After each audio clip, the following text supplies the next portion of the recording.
Thank you. Um, this is Mana and Daniel from San Diego. In our satsang in the last few weekends, we have been reading Maharshi's Gospel, that is answers of Bhagavan Sri Ramana Maharshi to questions put to him by devotees. Interestingly, this book was first published on the occasion of the 60th Jayanti of Bhagavan Sri Ramana Maharshi. So we plan to read about silence and solitude and mind control. So I will begin with the chapter on silence and solitude.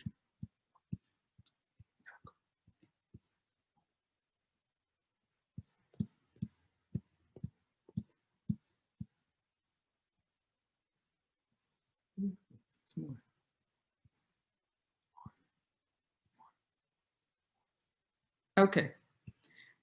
Is a vow of silence useful? The inner silence is self-surrender, and that is living without the sense of ego. Is solitude necessary for a sannyasi? Solitude is in the mind of a man. One might be in the thick of the world and yet maintain perfect serenity of mind. Such a person is always in solitude. Another may stay in the forest, but still be unable to control his mind. He cannot be said to be in solitude. Solitude is an attitude of the mind. A man attached to the things of life cannot get solitude wherever he may be. A detached man is always in solitude. What is mauna? That state which transcends speech and thought is mauna. It is meditation without mental activity. Subjugation of the mind is meditation. Deep meditation is eternal speech. Silence is ever speaking. It is the perennial flow of language. It is interrupted by speaking, for words obstruct this mute language. Lectures may entertain individuals for hours without improving them. Silence, on the other hand, is permanent and benefits the whole of humanity. By silence, eloquence is meant. Oral lectures are not so eloquent as silence. Silence is unceasing eloquence. It is the best language. There is a state when words cease and silence prevails. How then can we communicate our thoughts to one another? That becomes necessary if the sense of duality exists. Why does not Bhagavan go about and preach the truth to the people at large? How do you know I am not doing it? Does preaching consist in mounting a platform and haranguing the people around? Preaching is simple communication of knowledge. It can rarely be done in silence only. What do you think of a man who listens to a sermon for an hour and goes away without having been impressed by it so as to change his life? Compare him with another who sits in a holy presence and goes away after some time with his outlook on life totally changed. Which is better, to preach loudly without effect or sit silently, sending out inner force? Again, how does speech arise? There is abstract knowledge, whence arises the ego, which in turn gives rise to thought, and thought to the spoken word.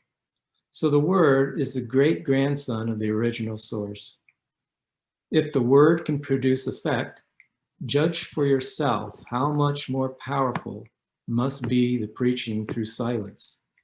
But people do not understand this simple, bare truth, the truth of their everyday, ever-present, eternal experience. This truth is that of the self. Is there anyone unaware of the self?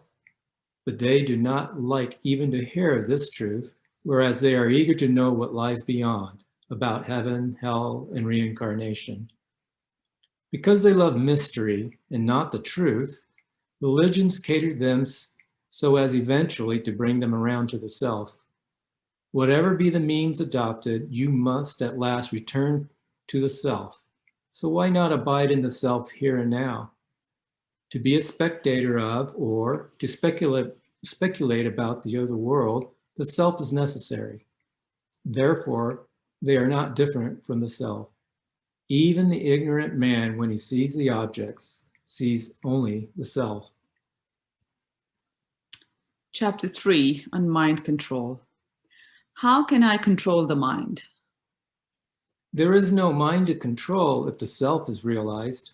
The self shines forth when the mind vanishes. In the realized man, the mind may be active or inactive. The self alone exists. For the mind, body, and world are not separate from the self, and they cannot remain apart from the self. Can they be other than the self? When aware of the self, why should one worry about these shadows? How do they affect the self? If the mind is merely a shadow, then how is one to know the self? The self is the heart, self-luminous. Illumination arises from the heart and reaches the brain, which is the seat of the mind. The world is seen with the mind, so you see the world by the reflected light of the self. The world is perceived by an act of the mind. When the mind is illumined, it is aware of the world. When it is not so illumined, it is not aware of the world. If the mind is turned in towards the source of illumination, objective knowledge ceases and the self alone shines as the heart. The moon shines by reflecting the light of the sun. When the sun has set, the moon is useful for displaying objects. When the sun has risen, no one needs the moon, though its disk is visible in the sky. So it is with the mind and the heart. The mind is made useful by its reflected light. It is used for seeing objects. When turned inwards, it merges into the source of illumination, which shines by itself, and the mind is then like the moon in the daytime. When it is dark, a lamp is necessary to give light. But when the sun has arisen, there is no need for the lamp. The objects are visible. And to see the sun, no lamp is necessary. It is enough if you turn your eyes towards the self-luminous sun. Similarly, with the mind, to see the objects, the light reflected from the mind is necessary. To see the heart, it is enough that the mind is turned towards it. Then the mind does not count and the heart is self-effulgent. After leaving this ashram in October, I was aware of the presence that prevails in Sri Bhagavan's presence, enfolding me for about 10 days. All the time while busy in my work, there was an undercurrent of that peace in unity. It was almost like the dual consciousness which one experiences while half asleep in a dull lecture. Then it faded out entirely, and the old stupidities came in instead. Work leaves no time for separate meditation. Is it enough constantly reminding oneself, I am, while at work? If you strengthen the mind, that peace will continue for all time. Its duration is proportional to the strength of mind acquired by repeated practice. And such a mind is able to hold on to the current. In that case, engagement or no engagement in work, the current remains unaffected and uninterrupted. It is not the work that hinders, but the idea that it is you who are doing it. Is a set meditation necessary for strengthening the mind? Not if you keep the idea always before you that it is not your work. At first, effort is needed to remind yourself of it, but later on it becomes natural and continuous. The work will go on of its own accord, and your peace will remain undisturbed. Meditation is your true nature. You call it meditation now because there are other thoughts distracting you. When these thoughts are dispelled, you remain alone. That is, in a state of meditation free from thoughts. And that is your real nature, which you are now trying to gain by keeping away other thoughts. Such keeping away of other thoughts is now called meditation. But when the practice becomes firm, the real nature shows itself as true meditation. Other thoughts arise more forcibly when one attempts meditation.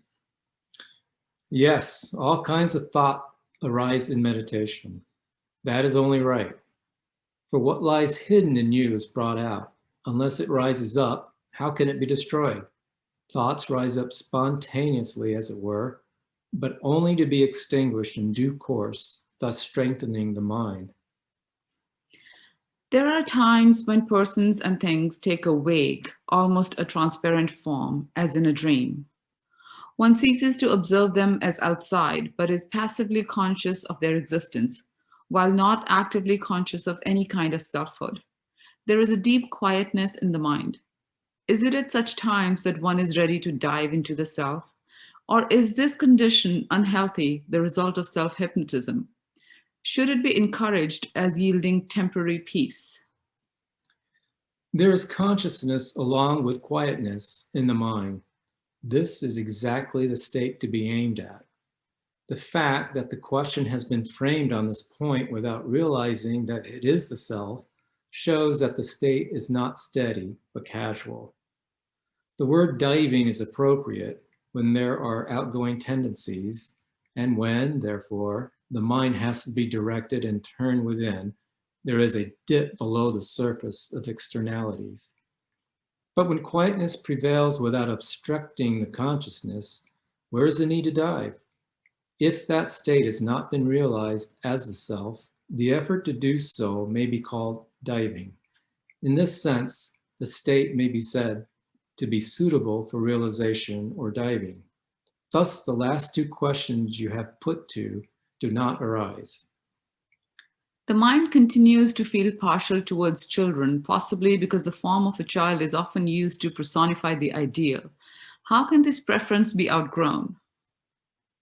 Hold on to the self. Why think of children and your reactions towards them?